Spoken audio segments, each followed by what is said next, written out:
Barangay Tangke may bulsa sa 50,000 pesos isip kampiyon sa Sunstar Bisdak Magazine Bangga sa Sayaw 2014 ubang mga nakadaog atong sayran. Si Maris Puyo sa report.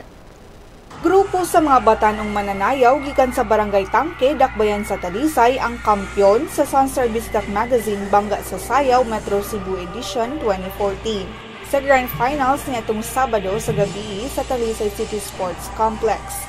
Nabulsa sa Tangke ang 50,000 pesos nga ganti ug ilang nakuha usab ang 10,000 pesos nga daog sa Texter's Choice Award.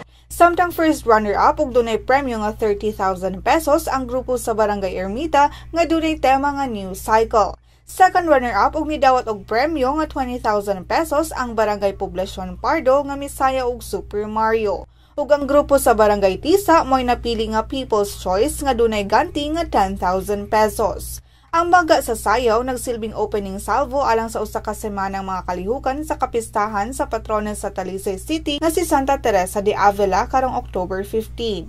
Si Gina Garcia Atienza, presidente sa Sunstar Management ug executive publisher sa Bisdak Magazine, nisaad sa paghimo sa Bangga sa Sayaw nga tinuig nga kalihukan uban sa mas dako ug halapdan nga pagpahigayon sa kompetisyon.